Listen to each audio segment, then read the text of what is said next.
सर्वार्थ साधिके शरण्ये त्र्यंबके गौरी नारायणी नमस्ते। ओम जयंती मंगला काली भद्रकाली कपालिनी दुर्गा क्षमा शिवा दात्री सदा नमस्तुते। ओम शरणागति नारायण परितारण परायण सर्वसारथी हरे देवी नारायणी नमस्ते। ओम जयंती मंगला काली भद्रकाली कपालिनी दुर्गा क्षमा शिवा दात्री सदा नमस्ते। ओम गजानन भूतगणाधिसेवितं कपितजम्बो फलचारुभक्षणं उमासुरं शोकविनाशकारकं नमामि विघ्नेश्वरपादवन्दनं। वक्रतुण्ड महाकाय सूर्यकोटिसमप्रभो निर्विघ्नं कुरु मे देव सर्वकार्येषु सर्वदा। हे केदारनाथ हे बद्रीनाथ हे धामो हे धाम ऋषिकेश हे जगन्नाथ हे ओमकारेश्वर हे बुढ़ा केदार हे नागराजा। हे माँ मेरे राज राजेश्वरी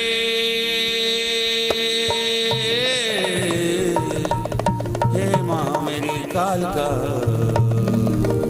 हे माँ मेरी चिंतपुर्णी हे माँ ज्वाला हे माँ नैना देवी हे वैष्णो माता हे माँ कांगड़ा हे चामुंडा हे चंद्रिका माता हे माँ आशापूर्णा हे माँ सीता हे माँ कपूरी माँ हे समरासन देवी माँ हे माँ मेरी शाकंभरी देवी हे माँ अम्बे माँ हे माँ मेरी मनसा देवी हे नैना देवी माँ हे माँ सरस्वती कंठ करो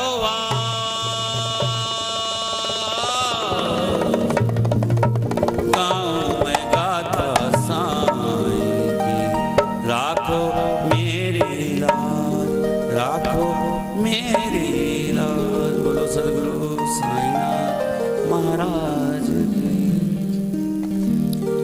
ओम साईं नमो नमः शिरडी साईं नमो नमः। ओम साईं नमो नमः शिरडी साईं नमो नमः।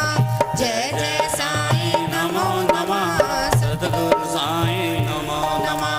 जय जय साईं नमो नमः सद्गुरु साईं नमो नमः। जय जय साईं नमो नमः सद्गुरु साईं नमो नमः। जय जय साईं नमो नमः सद्गुरु साईं नमो नमः। ओम साईं नमो नमः शिरडी साईं नमो नमः। जय जय साईं नमो नमः सद्गुरु साईं नमो नमः। ओम साईं नमो नमः शिरडी नमो नमः शिरडी साईं नमो नमः। जय जय साईं नमो नमः सद्गुरु साईं नमो नमः। बोलो राजा रामचंद्र भगवान की जय। बोलो सीता मैया की बोलो लक्ष्मण भैया की जय। बोलो भरत भैया की जय। बोलो पवन सुत हनुमान की जय। हे बजरंगबली आओ आकर आसन ग्रहण करो।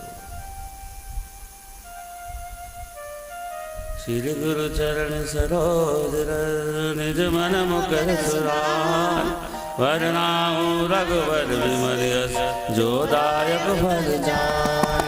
बुद्धिहीन तनु जानिके सुमिरो पवन कुमार बल बुद्धि विद्या दोनों हरो कलेश विनाश। भज राम जय जय राम मेरे प्रभु राम जय जय राम करो कल्याण जय श्री राम। जय हनुमान ज्ञान गुण सागर जय कपीस लोक उजागर राम दूत अतुलित बल धामा अंजन पुत्र पवन सुत नामा महावीर विक्रम बजरंगी कुमति निवार समद के संगी कंचन वन विराज सुवेशा कानन कुंडल कुंजित केश हाथ वज्र ध्वजा विराजे कांधे मुंज जनेऊ साजे शंकर सुवन केसरी नंदन तेज प्रताप महाजगवंदन विद्यावान गुणवती जादव राम काज करवे को आतुर भव धरि सुख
अनुग्रह तुमरे दे राम दुलारे तुम रखवारे हो तना क्या बिना प्रसाद सब सुख लहे तुम्हारी शरणा तुम रक्षक काहू को डरना आपन तेज समारो आपे तीनों लोक हाँक देगा भूत पिशाच निकट नहीं आवे महावीर जब नाम सुना नासे रोग हरे सब पीरा जपत निरंतर हनुमत वीर संकट ते हनुमान छुड़ावे मन करो वचन ध्यान जुला सब पर राम राज सिर राजा दिन के काज सकल तुम साजा और मनोरथ जो कोई लावे सोई अमित जीवन बल पावे चारों जुग प्रताप तुम्हारा है प्रसिद्ध जगत उजियारा साधु संत के तुम रखवाले असुर निकंदन राम दुलार अष्ट सिद्धि नवनिधि के दाता असबर दीन जानकी माता राम रसायन तुमरे पासा सदा रहो रघुपति के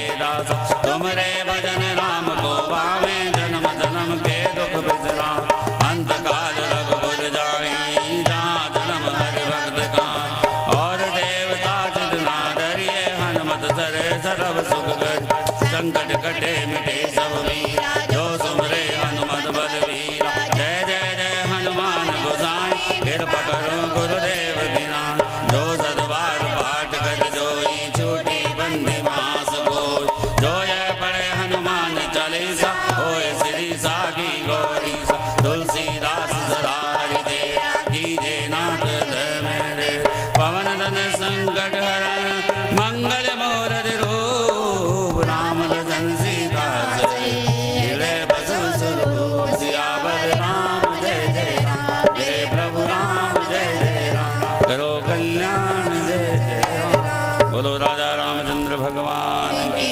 जय बोलो सीता मैया की बोलो भरत भैया की बोलो लक्ष्मण भैया की बोलो पवन सुत हनुमान ओम नमः पार्वती पते हर हर महादेव।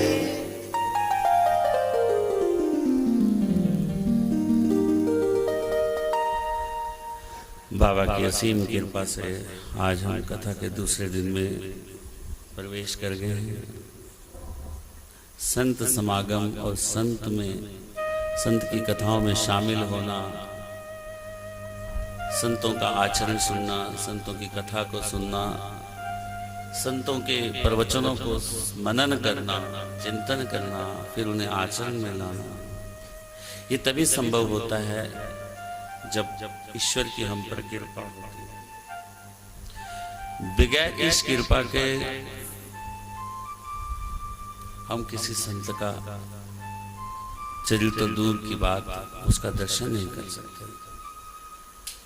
संत और साधु जब भी आपके पास आते हैं, आपके निकट आते हैं, आपके समीप आते हैं या आप उनके दर्शन कर रहे हैं तो समझो आपके दुखों को कटने का समय प्रारंभ हो गया है।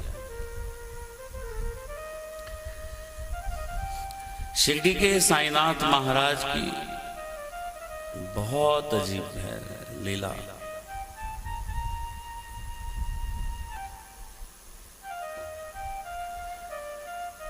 क्योंकि साईनाथ का जो अवतार है, हालांकि भी इतने साल नहीं हुए, अभी कुछ मानने में कुछ संकोच करेंगे, क्योंकि जब हजारों वर्ष बीत जाते हैं तब कहीं मालूम होता है कि वो अवतार था। राम के जीवन काल में किसको क्या अगर पता होता तो उसके साथ ऐसा करते। अगर कृष्ण के अवतार में सुदामा को पता होता कि ये भगवान है तो क्या उसके चने कभी छुपा सकता था? पहले उसको भोग लगा था। इसलिए कौन सा पुरुष अवतारी है ये पता उसके जाने के बाद लगता है। और हमारे शिरडी के साईनाथ तो अभी 1918 कितना दूर हुआ है, अभी तो गए हैं। 100 वर्ष की शताब्दी की तैयारियां चल रही है उनको मनाने की, पुण्यतिथि उनकी, समाधि उत्सव जिसको हम कहते हैं। लेकिन साईं ने ऐसे समय पे अवतार लिया, ऐसे समय पर भगवान ने संत के रूप में अपने आप को प्रकट किया कि जो हिंदू और मुसलमान की जो आपस में जो धर्म के प्रति वैर उत्पन्न होना शुरू हो गया था उसको खत्म करने के लिए मैंने कल भी कहा कथा में कि साईं की संपूर्ण जीवनी अगर है, साईं के सार को अगर समझना है, साईं के सच्च चरित्र को अगर समझना है, साईं की कथा को अगर पूर्ण रूप से अपने हृदय में उतारना है, तो पहले प्रेम का बीज उत्पन्न करना है। साईं का पूरा सार जो है जीवन का, वो प्रेम के ऊपर निर्भर है। प्रेम ही साईं का सबसे बड़ा। कल हमने जो कथा की वो था साईं किस प्रकार प्रकट हुए, किस प्रकार 16 वर्ष की तरुण अवस्था में बाबा नीम के पेड़ के नीचे प्रकट हुए, फिर किस प्रकार बाबा वहां से फिर पुनः अंतर ध्यान हो गए, और फिर पुनः चांद पाटिल को किस प्रकार औरंगाबाद में मिले, फिर शिरडी में आए।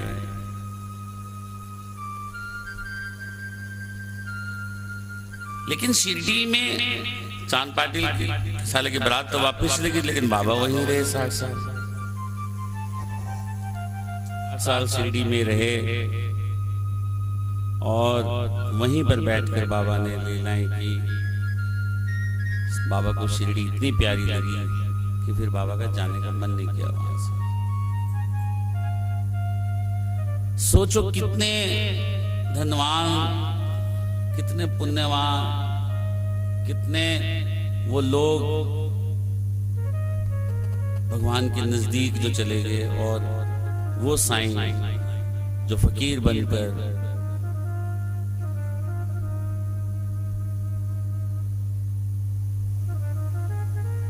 हाथ में कमरे लेकर घर घर जाते और कहते, ए माई रोटी दे, ए माई रोटी का टुकड़ा मिलेगा, रोटी का टुकड़ा मिलेगा। एक भगवान ऐसे कह रहा है।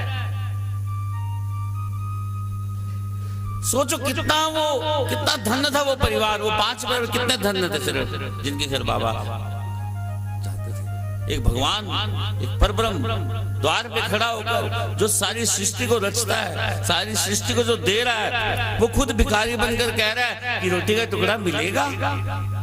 सोचो कितना था।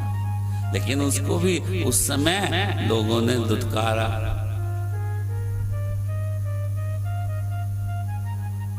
पागल के नाम से जानते थे साईं। शुरू में तो पागल नाम पड़ गया था, तो पागल है कि बाबा क्या माचिस की जली हुई तिल्लियां भी इकट्ठी रखते थे अपने पास, हैं खाना भिक्षा मांगते, थाली में जब खा रहे हो तो आप भी खा रहे हो और कुत्ता भी खा रहा है, तो सामने वाला क्या कहे, कैसा है, पागल कहते हैं।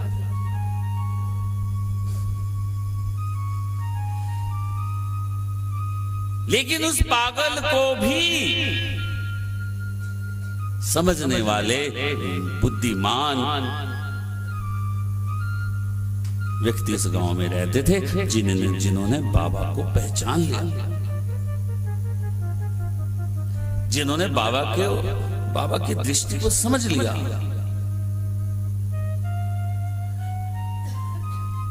सारा गांव ने पागल कहता, लेकिन फिर भी वो सबसे प्यार करते। बच्चे पीछे से पत्थर मारते रहते, फिर भी उन्हें कुछ नहीं कहते।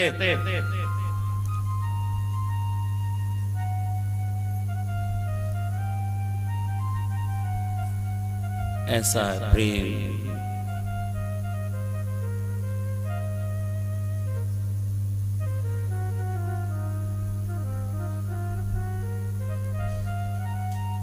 जब लीलाएं रचने लगी दिनों दिन, लेकिन फिर भी बाबा गांव वालों ने खंडोबा मंदिर के अंदर जाने से मना कर दिया। अरे तो फकीर लगता है, तो मुसलमान लगता है, ये हमारी मंदिर के अंदर नहीं रहेगा। और एक टूटी फूटी मस्जिद को बाबा को निवास करने के लिए दे दी। लेकिन बाबा ने उस जर्जर अवस्था में पड़ी मस्जिद को भी साफ सफाई की, अच्छा किया, और वहां रहने लगे। दिन में वो जंगलों में निकल जाया करते। एक बैजाबाई माँ जो उसमें अपने पुत्र का अंश देखती,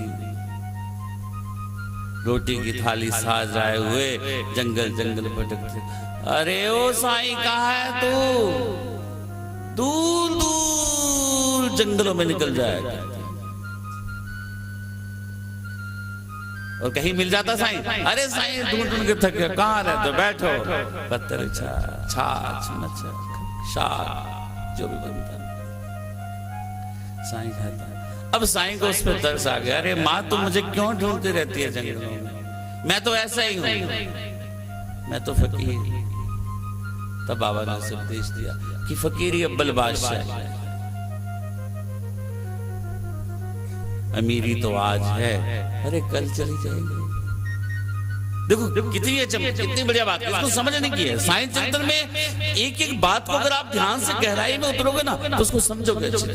क्योंकि ये ग्रंथ जो है हेमांत पंत ने नहीं लिखा, उसको तो प्रेरणा दी साईं ने। जो जो इसमें शब्द है, जो जो इसमें कथा है, वो साईं से प्रेरित की गई कथा है। साईं ने तो उसके हृदय में उतर कर इस कथा को लिखवाया है। इसलिए एक एक शब्द कि फकीरी अव्वल बादशाह, इसको समझने की कोशिश करो। फकीरी अव्वल बादशाह, अमीरी आज है कल चली जाएगी, लेकिन फकीरी तो हमेशा रहेगी। लेकिन यहाँ पे अभिप्राय फकीरी का ये नहीं कि फटे पुराने कपड़े पहनते रहो। बच्चा अगर तुमसे कुछ खाने को मांगे तो उसको दो, नहीं फकीर है, ऐसा है।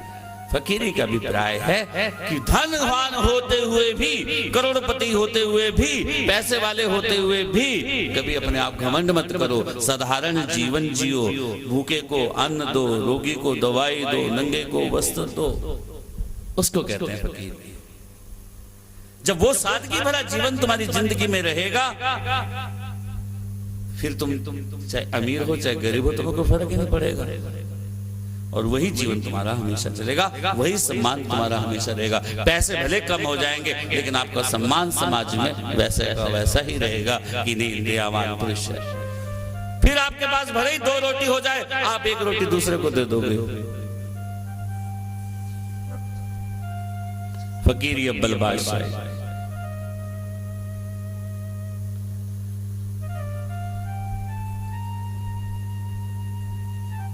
इसलिए, लेकिन आज क्या है, आज पैसे की दौड़ से भाग रहा है, इससे के पीछे भाग रहा है।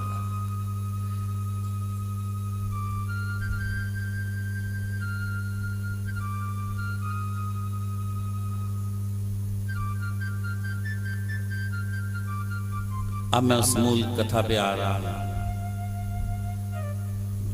कि कौन सा वो कारण था, कौन सी वो घटना घटी जो हेमांत पंत जी को ग्रंथ लिखना पड़ा, लीला का संग्रह करना पड़ा। दुख दर्द खत्म हो जाते हैं, कथा जो सुनता साईं की। दुख दर्द खत्म हो जाते हैं, कथा जो सुनता साईं की। दुख दर्द खत्म हो जाते हैं, कथा जो सुनता साईं की। दुख दर्द खत्म हो जाते हैं, कथा जो सुनता साईं की। कथा जो सुनता साईं की, कथा जो सुनता साईं की, कथा जो सुनता साईं की, कथा जो सुनता साईं की। दुख दर्द खत्म हो जाते हैं, कथा जो सुनता साईं की। दुख दर्द खत्म हो जाते हैं, कथा जो सुनता साईं की।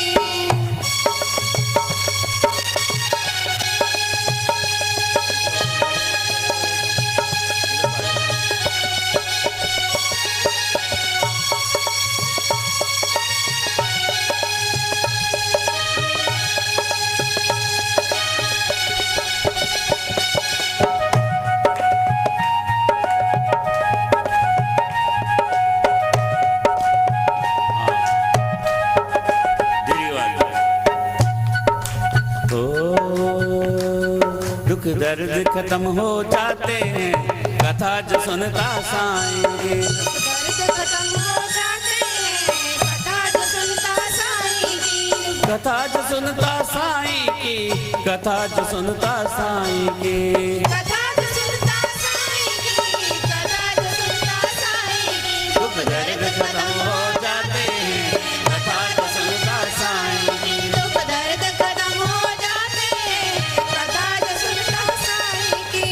दर दर क्यों तू भटके प्राणी,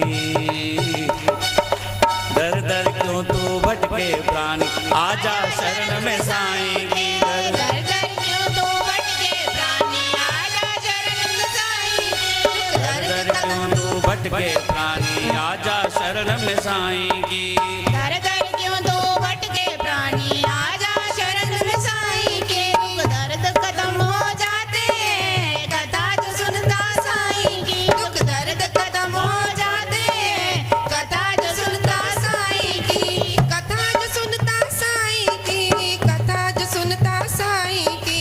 कथा जो सुनता साईं की, कथा जो सुनता साईं की। दुख दर्द खत्म हो जाते हैं, कथा जो सुनता साईं की। दुख दर्द खत्म हो जाते हैं, कथा जो सुनता साईं की। दर दर क्यों तू भटके प्राणी, दर दर क्यों भटक रहे हो? अरे जब एक बार आप साईं की कथा सुन लोगे, साईं का चरित्र को समझ लोगे, उसकी कथाओं पे चिंतन अमल करना शुरू कर दोगे, देखो आपके दुख दर्द खत्म हो जाएगा। दर दर क्यों तू भटके प्राणी, आजा शरण में साईं की। दर दर क्यों तू भटके प्राणी, आजा शरण में साईं के। दुख दर्द खत्म हो जाते हैं, कथा जो सुनता साईं की। दुख दर्द खत्म हो जाते हैं, कथा जो सुनता साईं की। कथा जो सुनता साईं की, कथा जो सुनता साईं की। कथा जो सुनता साईं की, कथा जो सुनता साईं की। कथा जो सुनता साईं की, कथा जो सुनता साईं की। कथा जो सुनता साईं की, कथा जो सुनता साईं की। दुख दर्द खत्म हो जाते हैं, कथा जो सुनता साईं की। दुख दर्द खत्म हो जाते हैं, कथा जो सुनता साईं की।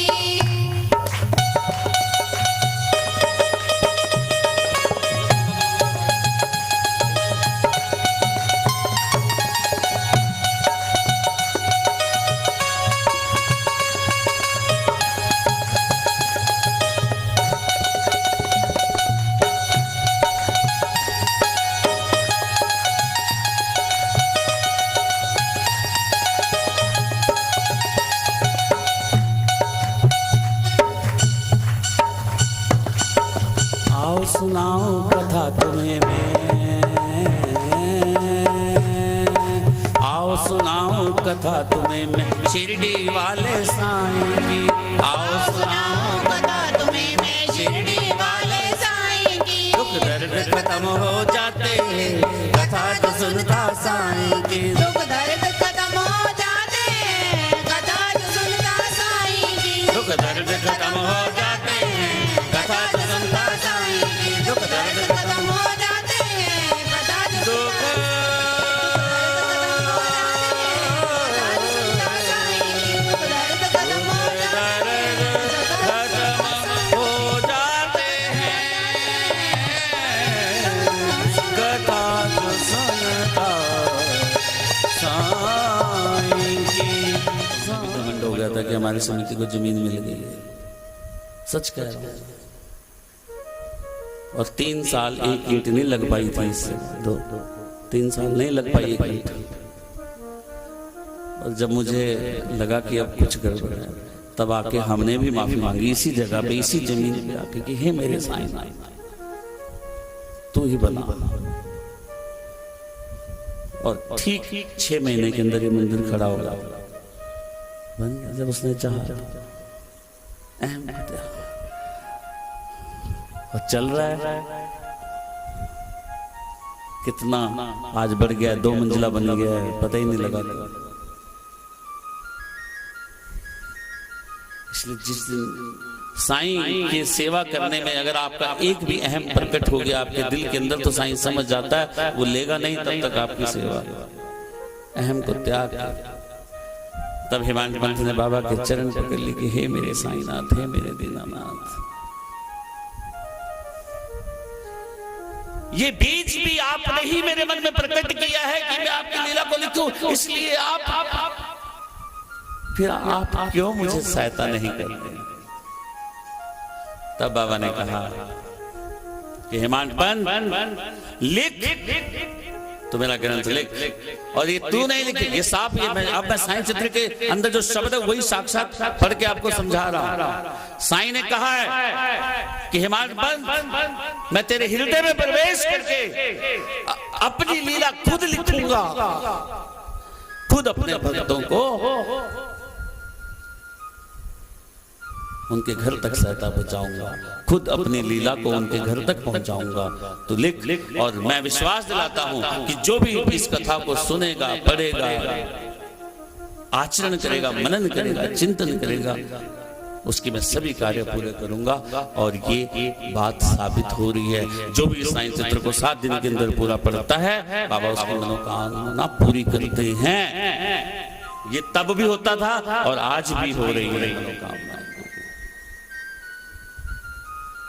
बोलो साईनाथ तुम्हारा।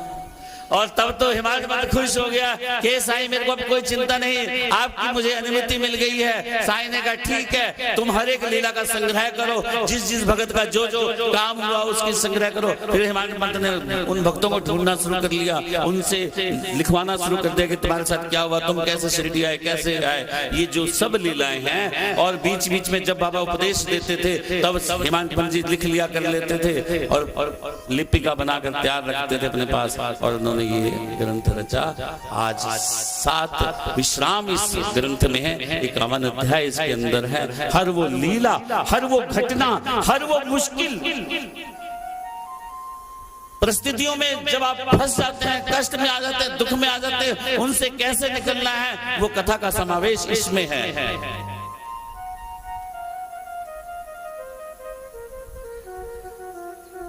और फिर हमारे सामने प्रस्तुत किया है हमारे पास में श्री साईं सच्चरित्र। इस प्रकार इस साईं सच्चरित्र का निर्माण हुआ।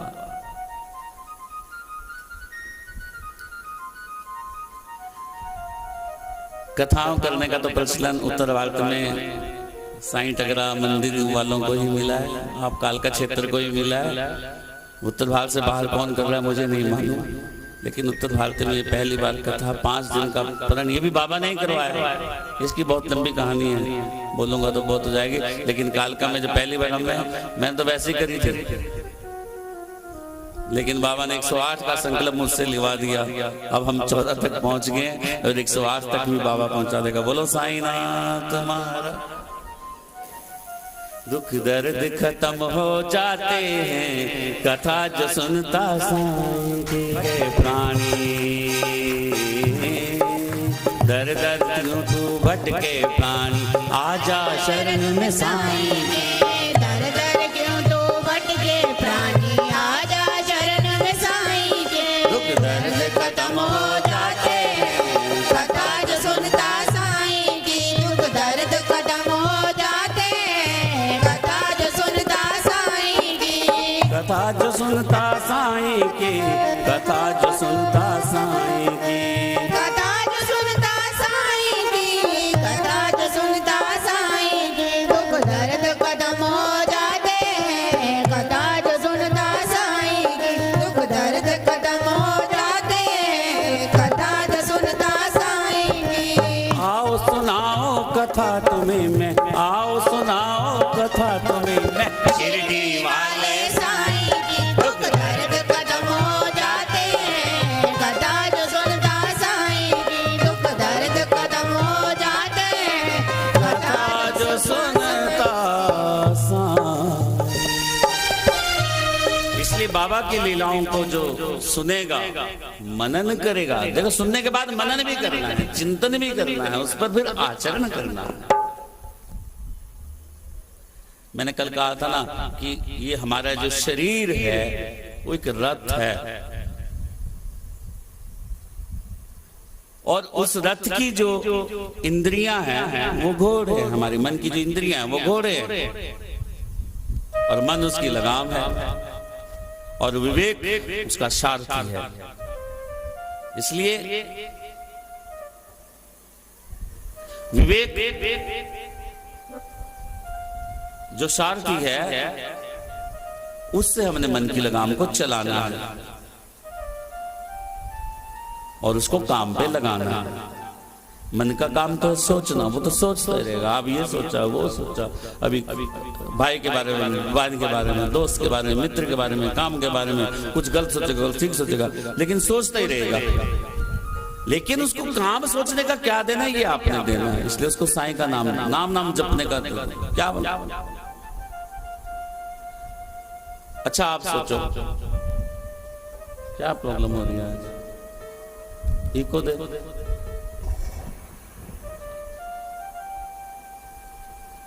मन का काम है सिर्फ सोचना, सोचते रहे।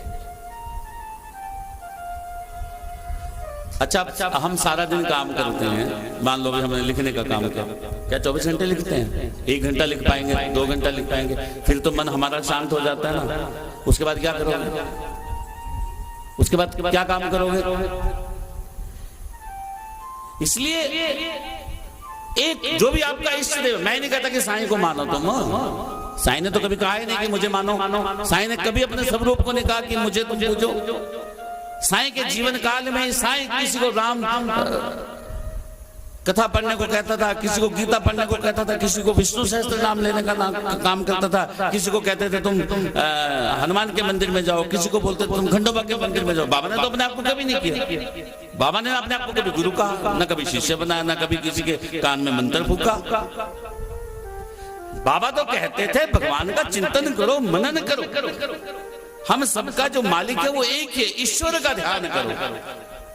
इसलिए जो आपका इष्ट देव है उसी के ही आप नाम लेते रहो। अगर आपका कृष्ण इष्ट देव तो हरे कृष्णा हरे राम हरे गोविंदा राधे राधे ओम नमः शिवाय जय श्री राम। कुछ तो बोलो, मन में वही बोलते रहो। रोटी बनाओ, जय जय जय जय साईं, तड़का लगाओ। आहा, जब सब्जी का आपका तड़का लगेगा, उस तड़के में जब भाप निकलती है ना, और साईं का जब उसमें मिश्रित नाम हो जाएगा, और फिर वो आपका परिवार भोजन खाएगा, देखो सब कलेश, घर में कभी कलेश नहीं होगा। क्योंकि जैसा खाया अन्न वैसा हुआ मन, जैसा हुआ मन वैसी बुद्धि, जैसी बुद्धि वैसा आचरण, जैसा आचरण वैसा व्यवहार। इसलिए माताओं से अपील है कि खाना बनाते समय, रोटी बेलते समय कम से कम साईं साईं जपते रहे। ओम साईं जय जय साईं, ओम साईं जय जय साईं। देखो हस्बैंड के कपड़े भी प्रेस करते हैं, ओम साईं जय जय साईं। इधर कपड़े प्रेस, उधर हस्बैंड इम्प्रेस, है ना। मजाक नहीं। कथा सुनने में 4 प्रकार के लोग आते हैं कथा सुनने। कोई कथा ही सुनता है, कोई मनोरंजन सुनता है, कोई भजन सुनता है। हर एक की रुचि है ना, हर एक को रुचि के हिसाब से समझाना पड़ता है। तो जिसको अपने हस्बैंड को इम्प्रेस करना, वो कपड़े प्रेस करते हुए ओम साईं जय जय साईं। देखो पैंट पहन के घूमेगा सारा दिन, आपका ही नाम लेगा। और ऐसा कई बहनों ने करके भी दिखाया, और मुझे बताते हैं, आप जब से आप कथा में ये कहने लगे हो, हमने तो कपड़े प्रेस करते हुए भी यही नाम जपना शुरू कर दिया।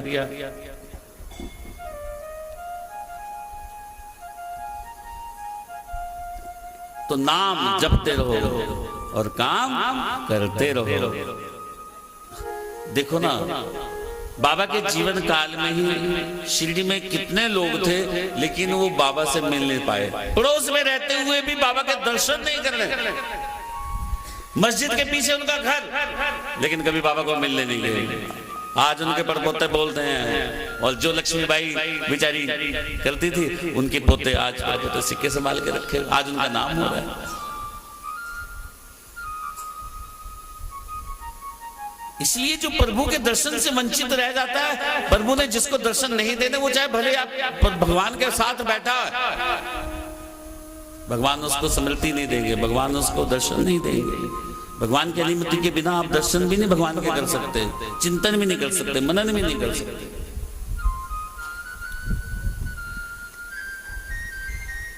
अब क्या हो गया कि नए बस गए गांव में। मैंने आपको कहा ना, साईं को तो सबसे पहला नाम साईं को क्या मिला था? पहले तो फकीर के बाद साईं नाम मिला, लेकिन जब वो शिरडी में रहने, उसके बाद दूसरी बात क्या मिली? पागल। पागल की उपाधि। पागल है, अरे क्या जगह जगह मांगता है, घर घर मांगता है, और उसको तुम भगवान कहते हो। अरे कभी भिखारी को तुम भगवान कहोगे? लेकिन जिन्होंने पहचानना था शिरडी में, जो बुद्धिमान व्यक्ति थे, जिनको भगवान ने बुद्धि दी, जिनको दर्शन देना चाहा, उनके लिए वो भगवान नजर आए उनको, और उन्होंने पूजा भगवान को।